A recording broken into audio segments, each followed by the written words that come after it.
the Allegheny Journal to host the mayor of Covington for the past 8 years, Tom Sibold. And he's here as part of the Journal's series on interviewing potential candidates for city and town council seats coming up in November. Welcome, Mr. Mayor. Good to be here, Jerry. Good to see you. 8 years, that's a long time. And as mayor, Mr. Sibold, the public probably feels that you have an elevated status as being the mayor. But then again, a mayor in your particular form of government is one of the group. Is that not the case? That's exactly right. I represent District 4 in the city of Covington. Once we have the election, the council then chooses who will be the mayor. The mayor is a figurehead. It's the person that signs the ordinances, the person that signs things, but chairs the meetings. But my vote is the same as any other person on council's vote. And each district is represented by a councilman, and that is who the district people, if you're in District 4, then you're in my district. If you're in District 5, then David Crozier would be your man. Well, that said, as mayor, we've all watched you live and otherwise. You've had a long record of fair play. In fact, if anything, you've allowed people who come to council meetings to talk to probably go on and on past that which almost anyone else would allow. But so let's talk about the things over the course of the past 8 years, maybe just one or 2 points. There's many accomplishments of the city. What is Tom Sibold most proud of? Gosh, Jerry, there's been so many things that have happened, and you know, when I ran for first time when I ran for council in 2012, I had no intentions of being mayor. I wanted to be a council member, and it just worked out that I became mayor.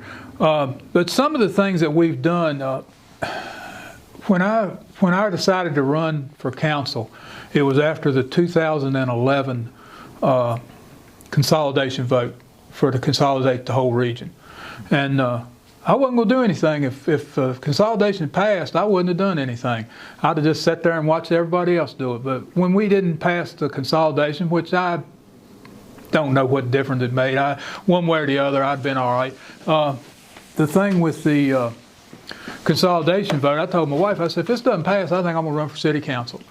And she said, well, that's what you ought to do. And that was the driving force behind me running. I hadn't been involved in politics that long, but I thought that if consolidation didn't pass, we could still do some joint things with the county, with Clifton Forge, with Iron Gate. And I think something that we've been able to do in the last 8 years is we have a completely different relationship with Allegheny County than we've ever had before. Get along good with the supervisors get along good with us. We're able to work together on some joint services, and I think in the long run we can do more with less money if we're working together. And the fact that you mentioned this, it kind of beat me to it. It's down on the list, but this is not a small point. It's not all due to Tom Sibold, obviously, but the change in relations with Allegheny County is not a small thing. It's a huge thing. In fact, over the many past few decades, the opposite has been the case. So, as you mentioned, joint services, many other things, it just brings an upbeat mode to the region, does it not? I think so. And, you know, we live together, we work together, we go to church together. Our kids are in ball together. We're in scoutings together. We do all kinds of things together. Then when we get ready to govern, we separate. And you know, you could be sitting at the ball game beside somebody that lives in the county, and y'all don't have any idea what the other's doing because the governments weren't working together. I think we're in a good place now. I mentioned the other day that, you know, government consolidation is not something that I see as beneficial to Covington in the next several years. I think it would cost the city taxpayers more money to be a town or to be a consolidated government body. So I think we can do more if we work on those things that are joint, things that we can do together. And there's some things we can't do together. Covington's got a different atmosphere. Covington, we have street lights, we have water, sewer. People that live in the outskirts of the county don't have any of those things. So how are we going to pay for our extras that they don't have to pay for. It's Well, that may happen in the future, but now that you brought a few of these things up, let's talk about a few of the challenges. Covering City Council is an honor for the Journal, and we see you handle a number of challenges. Some of them are inexpensive, and boom, that gets done. But how will the city of Covington, for example, you're in the middle of a project of building a big storage tank or equivalent to deal with what is called I&I. In other words, water getting into the sewer system. And you think, well, the members of the public say, oh, that's, a relatively small issue. It's a $4 million issue. Yes. And so how's the city going to deal with something that was basically started 50, 60, 70 years ago, and yet if you don't deal with it, you face fines from DEQ, increasing costs. How do you go about dealing with an issue like that?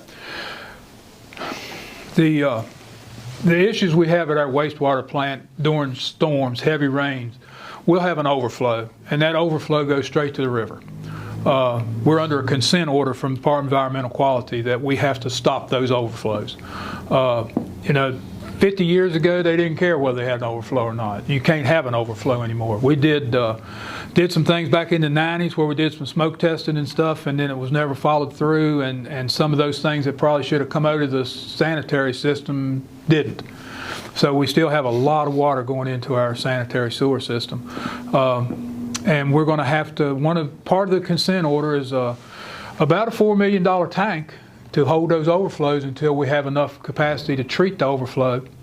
We're working with DEQ. We've got some opportunities for some grants. We're still going to have to pay a portion of it. We've been fortunate with grants. Sometimes we're getting grants where maybe we have to pay 20% at the most. And I tell you, when you're looking at $4 million, 20% is a whole lot better. It appears that the city, the council and the city manager, that you've really been proactive on that and successful. Yeah, we've had our consent order required a couple different things. The equalization tank is one thing.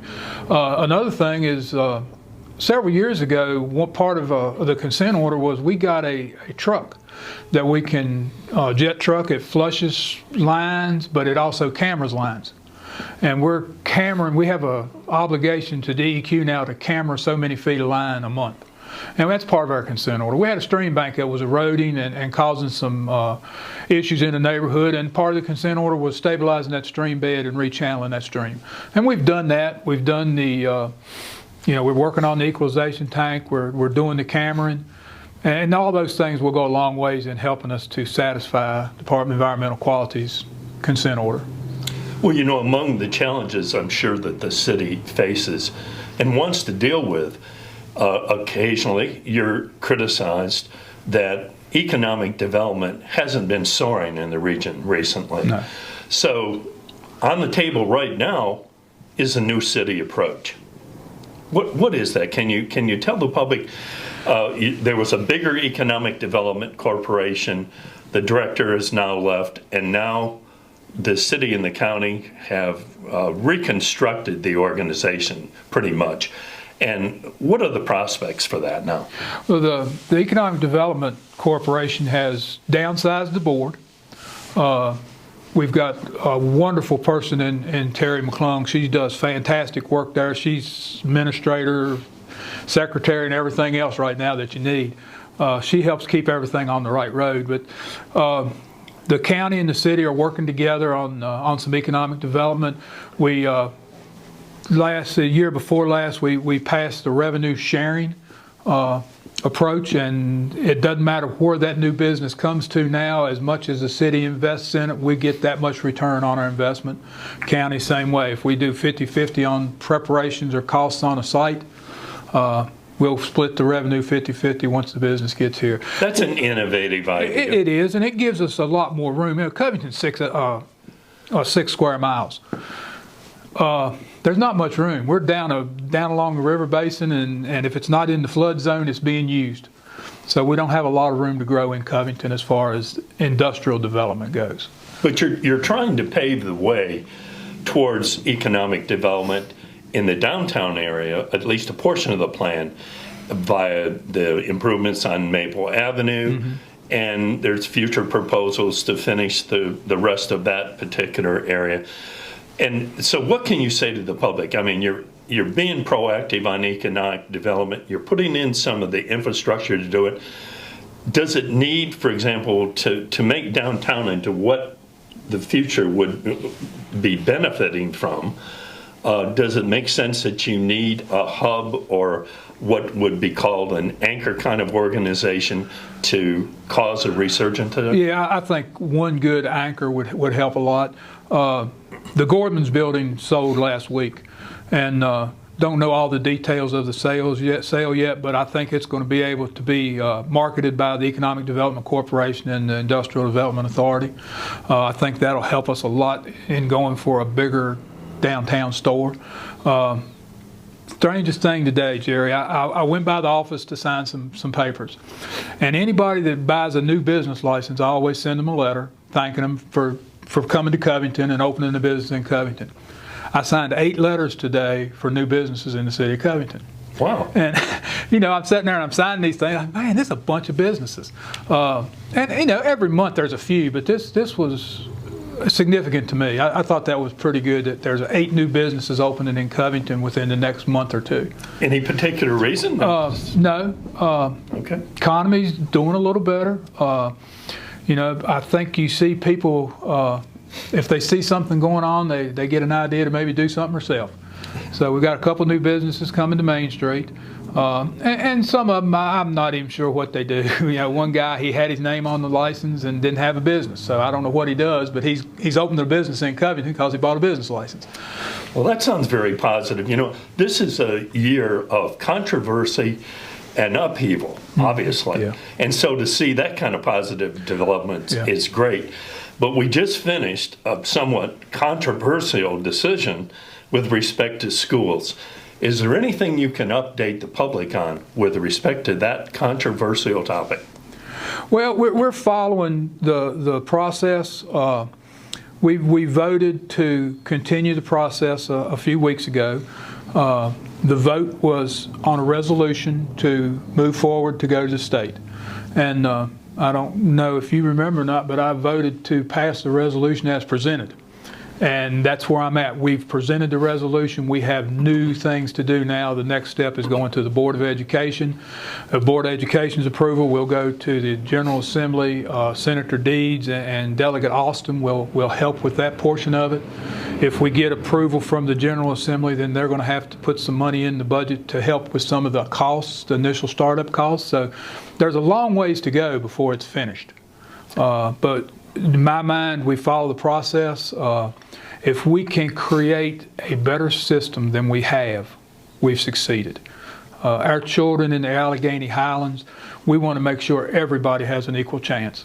So if we can work together, back to the joint service type deals, if we can work together and make a better system and not have the same expenses that we have now, we've succeeded. I've got grandkids in both systems, and they're both being well educated. No complaints about what they're getting, but can they get better? It sounds like the path is going in a positive direction. And one thing that you said made me think of this, that after the vote, your high school athletic director, Charity Hale, said, hey, many of us didn't think this was the greatest idea, but now we want to be a part of it. Right. And can the process be amended somewhat to create new committees or transition groups such that more voices can be heard as this process goes along? And I thought that was a really positive development. An athletic committee has already been created. 2 of the original committee members from the Joint School Committee are on it. Alan Tucker. Alan was band director at Covington High School for years, but he also coached baseball and was involved in sports for a long time. Matt Garton is involved in it. He was involved in sports. Went to Ferrum College, played a little bit down there, and he's got some good ideas. But one of the things they've done so far is they've added Charity to that committee. She's athletic director at Covington. I've never heard anybody do any more than praise her for the fine job she does as an athletic director, and she seems like the perfect fit for that committee. So there's some teachers that are going to be added to that committee. Some people from around the community will be added to it. Not a lot. Get too big a committee, you can't get anything done. But there will be a good committee, and look forward to seeing them working together. I don't think they've met yet, but they should meet in the next week or so. The executive committee came out of that resolution as a result of passing the resolution, and it's myself as mayor, Matt as the chairman of the Board of Supervisors, Jacob Wright, County School Board Chair, and then Tamala Preston is the City School Board Chair. And then John Lanford and Crystal Onitis are on that board along with the two superintendents. And that committee is just looking to make sure things are moving forward. We met yesterday. There'll be some things coming there. We talked about more transparency, get more information out, let people know what's going on. We should start seeing those things in the next few days. Mr. Mayor, many of these things are very positive. And there's one more item that we briefly touched on that is increasingly positive. Cooperation with Allegheny County many years ago was almost non-existent. What was the impetus for the county administrator and the Board of Supervisors and the city of Covington to say, let's do some things together, save money, and be more effective? What was the impetus? J.B. Broofman was acting city manager when I came on council.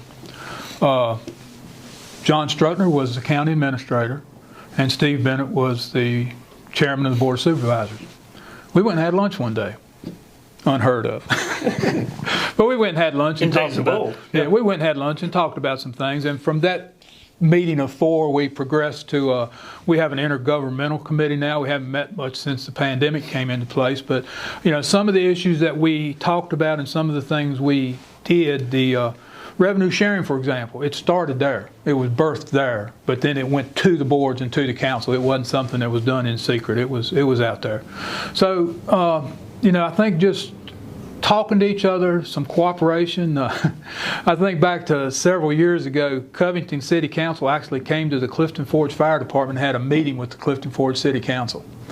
That was unprecedented. That had never happened before. It was a good meeting. We just talked to each other, got to know each other. We've done some social events with all the local governments, just getting together like a Christmas, not a party or anything, just a small meal. And, you know, everybody sitting down talking. I've met some really nice people doing that. I met some guys from down at Iron Gate that were on their council a few years ago, some young guys that were full of ideas. And that's, you know, that was impressive. Well, this is an interesting time, and we know you're very busy. We certainly appreciate you dropping by to talk about all sorts of ideas in Covington. In fact, we're looking forward to future events in Covington, the Halloween events. Christmas parade's going to be a little different this year, as we understand. It is. But leadership in this particular time must be even more of a challenge than in past years. It's been challenging for me since I started. You haven't lost any of your hair, though. No, it's grayer. You know, the very first meeting I chaired as mayor was the Tuesday after the derecho. And we had a room full of people. And we didn't have any power. People couldn't get gas. The grocery stores weren't open. And that's what I faced at the very first meeting. Gee, that's an inauspicious start. So I started on a derecho, and right now I'm in a pandemic. So it's been a wide These spectrum. things follow you for some I reason? guess it has. It's been a wide spectrum of issues. You know, we've had many issues over the years, and you know, it's just facing them as they come, doing what you need to do to get through them, and doing the best you can. You know, if you're honest, if you're open, if you just let people know where you're at, it'll be okay. Thanks very much for joining us. Good to be here.